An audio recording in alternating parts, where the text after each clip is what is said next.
여러분, 안녕하세요.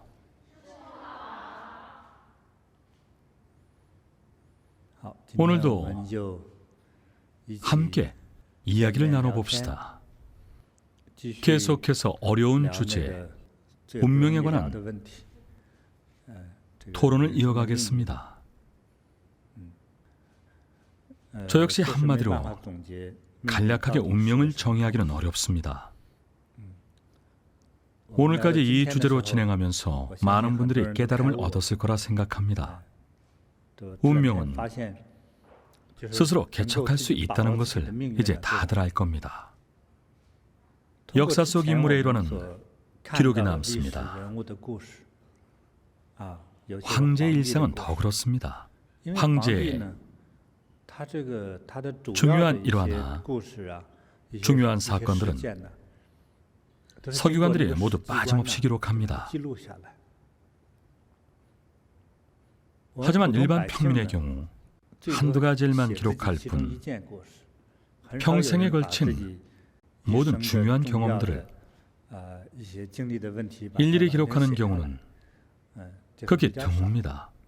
물론 소설이 있겠지만 소설은 현실을 각색한 것으로 삶의 중요한 경험을 기록하지는 못합니다.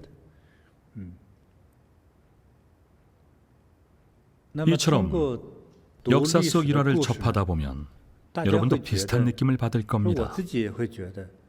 저 역시도 정말 사람의 운명은 하늘이 내려주는 것 같다는 생각이 듭니다. 천명론처럼 운명은 타고난다는 생각이 어렴풋이 들 겁니다. 그래서인지 사람마다 태어난 환경이 다릅니다. 낳고 기르신 부모님이 다르고 살고 있는 지역과 국가도 모두 다릅니다. 서로 다른 집안에서 태어나 서로 다른 부모 밑에서 자라며 서로 다른 집안 문제에 부딪히며 살아갑니다. 그래서 운명 또한 서로 다른 길을 걷게 되죠.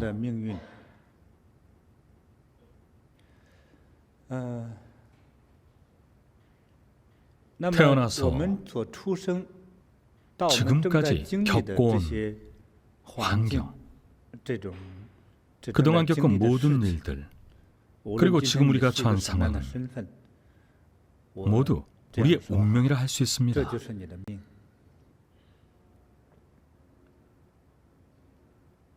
자신의 운명을 궁금해하는 분들이 있죠. 우리가 겪는 모든 것이 바로 운명입니다. 지금 너무 고통스럽다는 분도 있습니다. 지금의 고통 역시 자신이 짊어져야 할 운명의 일부입니다. 꼭 나쁜 일만은 아닙니다. 물론 반대의 목소리도 있습니다. 고통을 달궈할 사람이 어디 있습니까? 전 고통이 싫어요. 행복해지고 싶어요. 제가 이전에 이런 질문을 드린 적이 있죠. 정확히는 각진이 어떤 운명이 좋은 운명이냐고 저에게 먼저 질문했죠. 그래서 제가 여러분께 되물었습니다. 인생을 살아가면서 안 좋은 경험 혹은 나쁜 일이라고 생각되는 게 어떤 것이 있냐고요. 많은 예도 들었습니다. 예를 들면 빈곤, 고아, 조실 부모한 경우,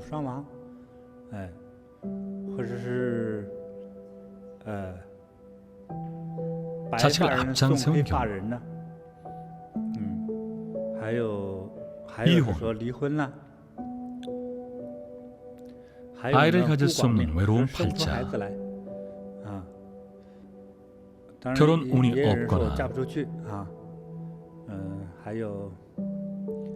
직장을 잃거나 혹은 신체적 불구, 타고난 선천적 장애 등 지적 장애도 여기에 포함됩니다. 다시 말해 누가 봐도 논쟁의 여지가 없는 고통들이죠. 누가 맞닥뜨려도 고통이라고밖에 느낄 수 없는 상황들입니다.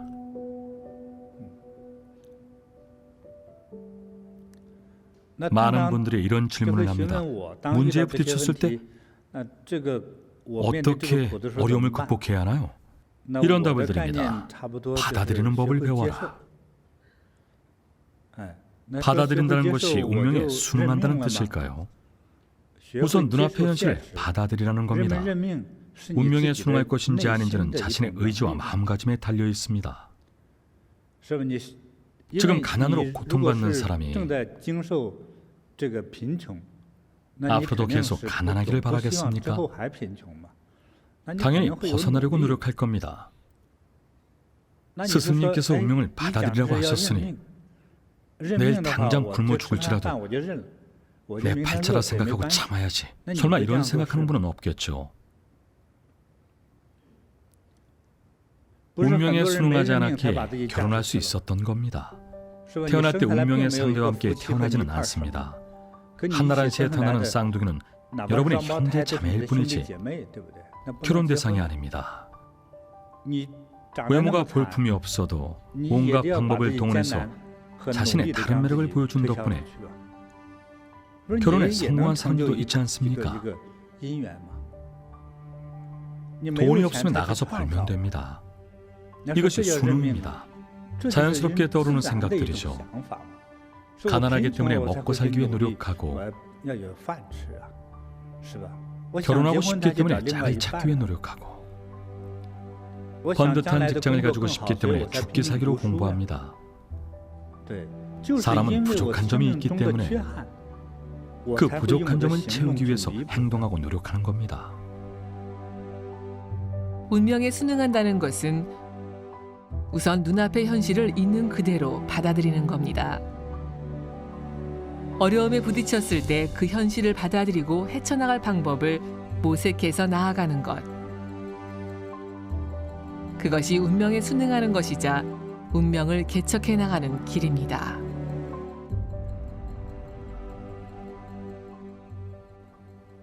명나라를 세운 황제 주원장은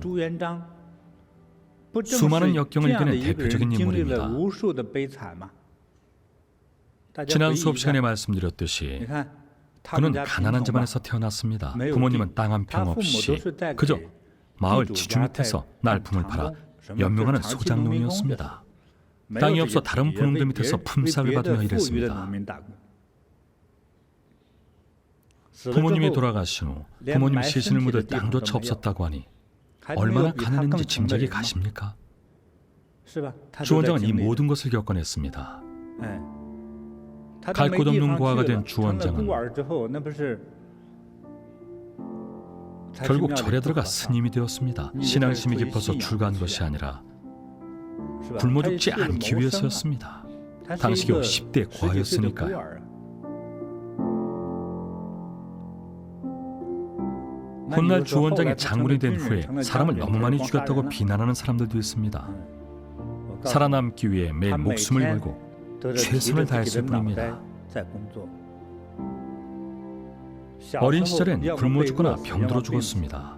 병에 걸리면 치료를 받아야 하지만 돈이 없으면 죽는 수밖에 없었죠. 먹을 게 없으면 굶어 죽어야 했습니다. 그러니 발버둥 칠 수밖에요.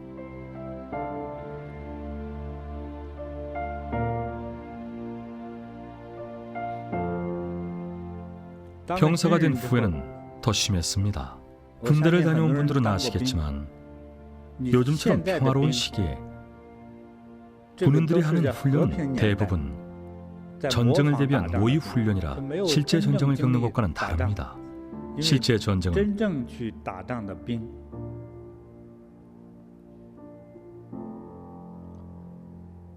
구사일생의 현장입니다. 많은 병사들이 전투 중에 목숨을 잃습니다. 병사 병자를 보면 아시겠지만 윗부분은 목이 잘린 것처럼 세로선이 칼에 잘린 형상입니다. 아랫부분은 대자로 벌린 다리를 담지 않았습니까? 병자는 목이 잘린 시체를 형상화하여 만든 한자입니다. 정말 참혹하지 않습니까? 전쟁터에서는 목숨을 걸어야 합니다. 언제 목이 달아날지 모르니까요. 주 원장 역시 병사로서의 고통을 겪었습니다. 병사가 되지 않았다면 원나라 정부에 붙잡혀 적과 내통한 반역죄로 옥살이를 했을 겁니다. 하지만 반란군의 병사가 된 후부터는 늘 죽음의 위협에 시달려야 했습니다.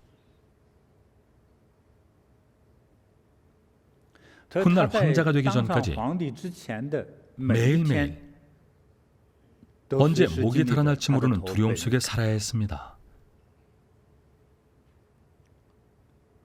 황제가 된 것은 정말 행복한 일이죠. 하지만 황제가 되기 전까지는 매일 불안과 두려움 속에서 죽음의 위협에 쫓겨야 했습니다. 누가 이런 일을 나서서 하겠습니까? 주 원장이 황제의 자리에 오르기까지의 겪은 일에 대한 이야기를 듣고 나면 다들 천명이라고 생각할 겁니다. 저는 어떻게 생각하는지 아십니까? 주 원장의 운명을 한마디로 평가해보자면 절박함이었습니다. 결코 천명이 아닙니다. 왕이 오르는 과정에서 한 걸음이라도 발을 헛디뎠다면 주 원장 황제가 아니라 주 원장 스님이 되었을 겁니다. 15살이 되기도 전에 굶어 죽어서 시체 더미 위에 어린 시체 한 굴을 더 보태기만 했을지도 모릅니다. 아니면 전쟁터에서 목숨을 잃은 주중팔이라는 이름 모를 일개 병사로 생을 마감했을지도 모릅니다. 내 걸음이 살얼음판이었습니다. 이런 피비린내가 진동하는 인생이 과연 하늘이 짜놓은 각본이었을까요? 아닙니다. 눈앞에 닥친 현실이자 인생이었습니다. 황제의 자리에 오른 것도 오로지 살아남기 위해서였습니다. 늘 이런 생각이 앞섰을 겁니다. 더 이상 갈 곳이 없다. 죽기 살기로 버티자. 이판사판이었습니다. 머리도 죽는 건 마찬가지였으니까요. 그러니 굶어 죽든 싸우다 죽든 갈 때까지 가보자 했던 거죠. 크게 보면 이런 마음가짐이었습니다. 마음속에 이런 생각을 품고 있었죠. 주 원장의 이름은 발음상으로 원나라를 무너뜨린 무기로 해석되기도 합니다. 주 원장의 찬란한 일생을 떠올리면서 후세 사람들이 풀이한 해석일 뿐입니다. 이름마저 하늘의 뜻으로 여겼죠. 하지만 주 원장이 일찍 세상을 떠났다면 그 해석은 달라졌을 겁니다. 애초에 해석할 가치도 없었겠죠. 젊은 나이에 죽은 이름 모를 병사에게 관심이나 가졌겠습니까? 매번 전쟁터에서 목숨을 잃는 일개 병사의 운명을 누가 궁금해하겠습니까? 주 원장은 필사적으로 버텨낸 겁니다. 살아남는 것만이 유일한 삶의 원동력이었던 겁니다. 그런데 오늘날의 재벌 2세, 3세들은 집안의 재산을 그대로 물려받습니다. 저절로 돈이 생긴 사람들이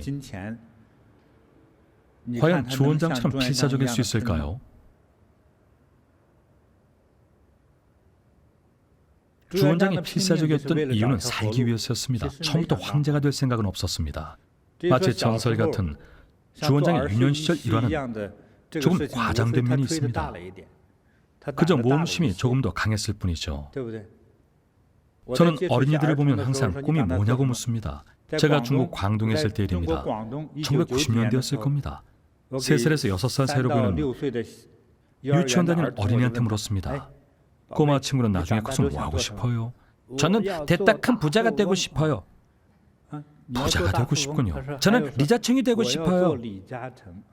그런 문화교육을 받고 자랐기 때문이죠. 그럼 주 원장 시계는 가장 강한 사람이 누구일까요? 황제입니다. 광동인한테 최고는 누구일까요? 리자청입니다. 매일 할아버지가 돈 세는 모습을 본 어린이는 누가 되고 싶냐고 물으면 할아버지라고 답하겠죠. 할아버지처럼 매일 돈 셀 정도로 돈이 많으면 먹고 싶은 것을 다 사 먹을 수 있기 때문입니다. 이처럼 문화 영향을 많이 받습니다. 가령 주 원장이 요즘 세상에 부잣집에 태어났다면 이런 사람이지 않을까요? 모험심이 강하니까 마약을 밀반입하거나 깡패 두목 정도는 됐겠죠. 아니면 카레이서를 하거나 FBI 요원이 됐을지도 모릅니다. 필사적으로 한우물만 끝까지 파지는 않았을 겁니다. 타고난 모험꾼이었으니까요. 등산가가 됐으면 에베레스트가 너무 낮다고 성에 차지 않았을지도 모릅니다.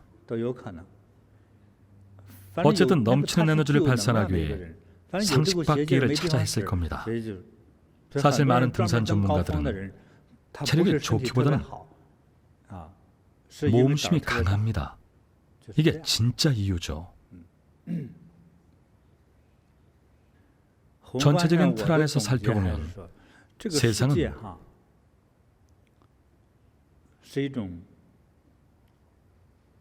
음과 양의 화합으로 이루어져 있습니다. 사람은 얼마만큼의 고통을 겪으며 살까요? 선을 그려서 설명하겠습니다.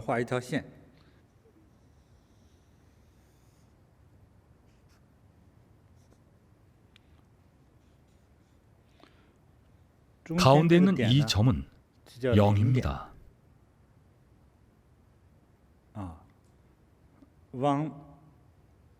왼쪽이든 오른쪽이든 한쪽이 플러스이면 다른 쪽은 마이너스가 됩니다. 예를 들어 왼쪽이 플러스, 긍정적인 에너지, 좋은 기운이라면 반대쪽은 마이너스가 되겠죠. 우리 몸에 부정적인 에너지가 쌓이면 부정적인 상황을 겪습니다. 가난, 배고픔, 질병, 폭행, 고통, 피로, 또는 부모님이 돌아가시는 것과 같은 좋지 않은 경험을 합니다. 이런 상황을 부정적이라고 표현하겠습니다. 부정적인 에너지가 이만큼이라고 합시다. 삶 속에 이만큼의 부정적 에너지가 있다고 합시다. 하지만 더 큰 긍정적인 에너지를 샘솟게 할 수 있습니다. 부정적 에너지가 3cm 정도가 우리의 삶에 3cm만큼 존재한다면 3cm, 이때 샘솟는 긍정적인 에너지의 크기는 사람마다 다릅니다. 1대 1의 비율로 늘어나서 똑같이 3cm인 사람도 있습니다. 긍정적인 에너지가 똑같이 늘어나죠. 부정적 에너지가 늘어나는 만큼 긍정적 에너지도 똑같이 3cm 늘어나서 긍정적인 에너지가 3cm만큼 생겨납니다. 하지만 사람마다 자질과 근기 그리고 운명이 다르기 때문에 어떤 사람은 10cm가 생기기도 합니다. 긍정적인 에너지가 크게 샘솟아서 한 번에 10cm가 되거나 100cm가 되는 경우도 있습니다. 이렇게 일생의 모든 창의력이 한 번에 샘솟는 사람이 있는데 높은 근기와 훌륭한 자질을 갖춘 사람입니다. 천부적인 운명을 타고났다라고 하죠. 제가 자주 말하는 공덕을 쌓은 사람입니다. 따라서 부정적인 일을 겪는 것도 꼭 나쁜 일만은 아닙니다. 긍정적인 에너지를 샘솟게 하니까요. 좋습니다. 이어서 한 장 더 그려보겠습니다. 부정적인 에너지가 쌓이면서 나타나는 인생의 어려움들. 그때 샘솟는 긍정적인 에너지, 즉 어려움을 해결해 나가려는 에너지는 사람마다 다 다릅니다. 그 차이는 바로 공덕 때문입니다.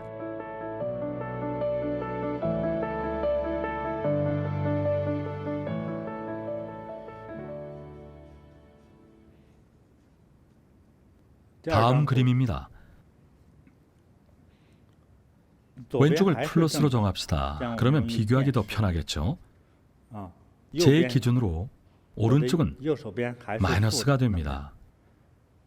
어떤 사람이 부유한 집안에서 태어나 머리도 좋고 외모도 준수하고 몸도 건강하고 공부도 잘하고 일도 잘한다고 가정해 봅시다. 어릴 때부터 줄곧 부족함 없이 살아온 사람입니다. 이 사람의 긍정 에너지를 3cm라고 해봅시다.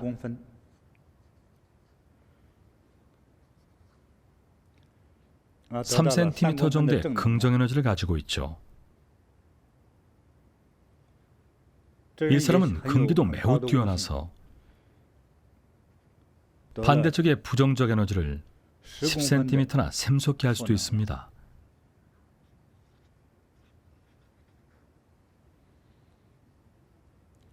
그렇다면 어릴 때부터 부유한 집안에서 잘 먹고 잘 입고 자란 사람이 외모도 준수하고 모든 면에서 뛰어난 데다가 긍기도 뛰어나고 하나를 배우면 열을 깨우친다면 과연 이게 좋기만 한 일일까요? 평생을 망가뜨릴 수도 있습니다. 이런 에너지가 쌓이는 현상은 음양의 이치와 관계가 있습니다. 음양론. 제가 음양의 철학을 공부할 때 스승님께서 하신 말씀입니다. 스승님께서 남기신 말씀은 많으신데 평소에는 과묵한 편이라 하신 말씀은 모두 기억에 남습니다. 입 한 번 열기 어려운 양반이었죠. 스승님께서 말씀하시길 음은 홀로 자랄 수 없고 음은 홀로 자랄 수 없고 양은 홀로 태어날 수 없다. 여러분도 필기해 놓았다가 나중에 벽에 붙이세요. 음은 홀로 자랄 수 없고 양은 홀로 태어날 수 없다. 그림을 한 장 그리겠습니다.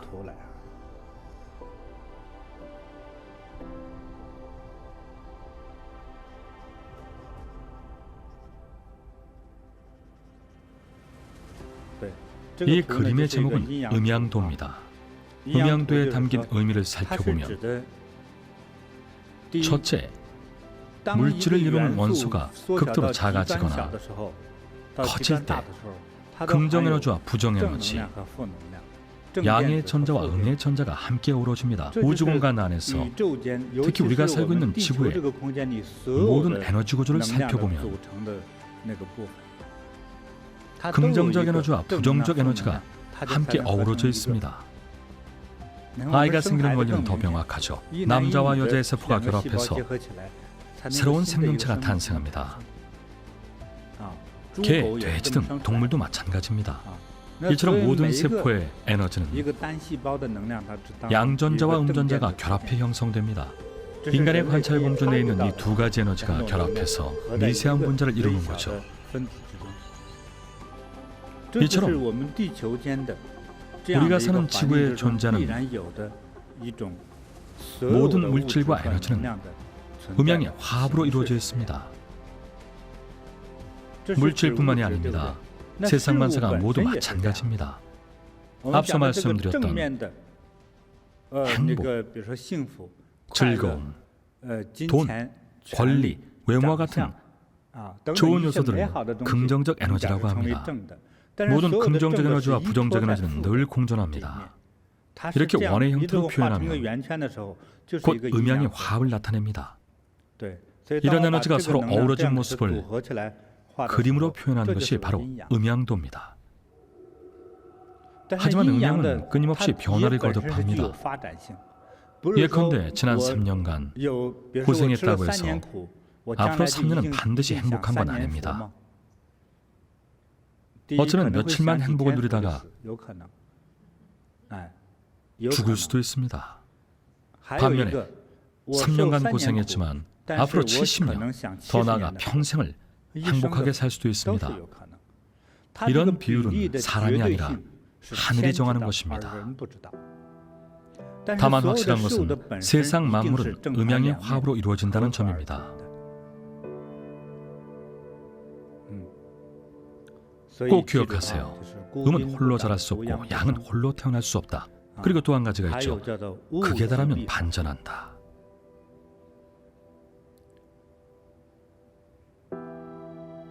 극에 달하면 반전한다. 이 부분은 할 말이 참 많습니다. 극에 다다르면 반전한다.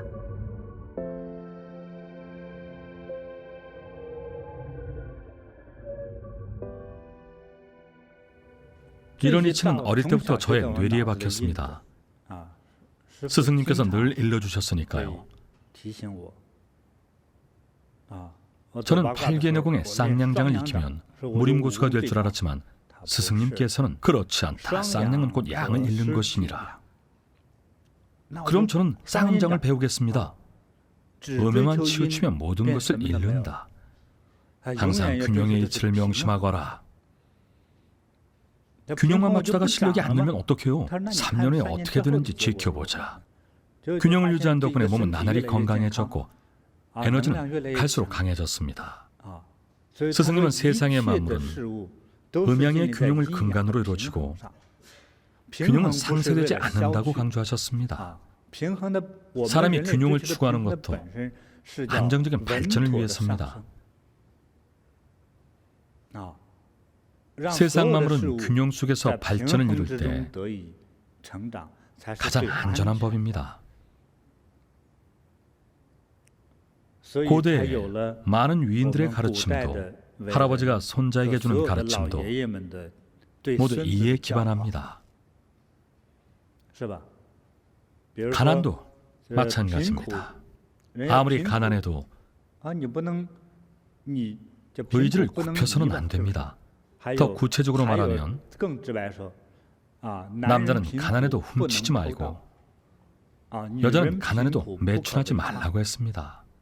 가난이 극에 달하면 사람은 가장 본능적인 방법으로 재물을 탐하고 얻기 마련입니다. 얼핏 들으면 어떻게 그럴 수 있냐고 반문할 수도 있겠지만 여러분도 가난이 극에 달하면 도둑 저리 가라 할 정도로 변할지 모릅니다. 지금 생각하면 비열한 행동이라 여길 수 있지만 정작 그런 상황이 닥치면 비열이 아니라 어쩔 수 없는 상황이라 생각할 겁니다. 배굶는 새끼에게 밥을 먹이기 위해 어미로서 무엇인들 못하겠습니까? 전에 본 영화 한 편이 생각납니다. 미국 영화였는데 제목이 포레스트 검프였습니다. 불편한 다리와 조금 떨어진 지능을 가진 검프를 일반 학교에 입학시키기 위해서 어머니는 교장과 하룻밤을 보냅니다. 세상 어머니는 모두 같습니다. 사랑이 극에 달하면 자식까지 어머니는 못할 게 없습니다. 그렇다고 검부모니를 탓할 수는 없습니다. 궁지에물이면 누구나 그럴 수 있으니까요. 중국에도 비슷한 영화가 있습니다. 1942. 영화 제목이 1942입니다. 굶주림이 극에 달한 나머지 죽은 아이 시체를 먹기까지 했죠. 그리고 꽃처럼 아리따운 딸을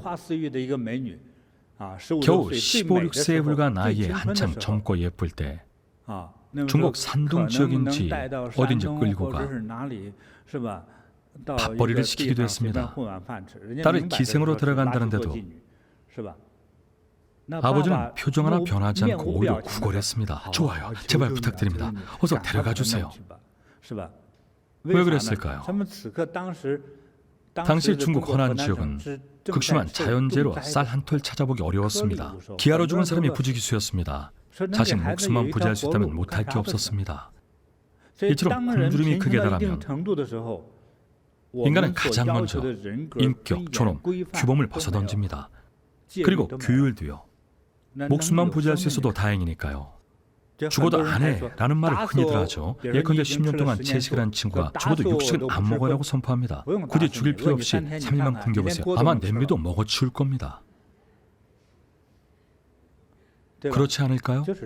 궁지에 물리면 물불 안 가립니다. 이처럼 예선인들의 가르침 중에는 우리가 배워야 할 부분이 많습니다. 우리의 상황이 극단적으로 악화되기 전에 예선인들의 중요한 가르침을 배우고 이해하며 따라야 합니다.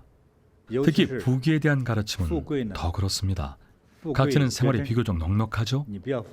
할아버지께서 어떻게 가르쳤습니까? 부귀영화에 한혹되지 말고 방탕한 생활을 멀리하라 했습니다. 방탕하다는 게 비단 남녀 사이에 문란한 생활을 가리키는 것이 아니라 사치를 부리지 말라는 뜻도 담겨 있죠. 네, 허세를 경계하라 했습니다. 매일 주색에 빠져 사치스럽게 먹고 마시는 사람들이 있습니다. 일부 성공한 사람들, 중국의 성공 인사들은 이런 말을 합니다. 저는 몇 천만 원짜리 보이차가 아니면 마시지도 못하고 밥도 안 넘어가요. 하루라도 프랑스 와인을 마시지 않으면 밤에 잠을 못 자요. 사치와 허영에 물든 삶이라고 할 수 있죠. 저는 독일 차 외에는 안 몰아요. 이런 한심한 소리를 하는 분도 있습니다. 아무리 부귀해도 교만하거나 방탕해서는 안 됩니다. 사치스러운 생활을 경계해야 합니다. 만두를 먹을 때 안에 있는 소만 홀랑 먹고 피는 뱉는 사람이 있습니다. 그것도 제주라면 제주죠. 해바라기 씨를 까먹듯 껍질은 뱉는 거죠. 왜 이럴까요? 배가 부른 겁니다. 사치가 지나치면 화를 부르는 법입니다. 예컨대 할아버지 세대는 기근에 시달려 구걸로 연명했고 아버지 세대는 악착같이 일해서 자식을 키웠습니다. 그런데 3대 걸쳐 태어난 손자는 만두를 먹을 때 만두수만 먹고 만두피를 버립니다. 잔소리처럼 들리죠?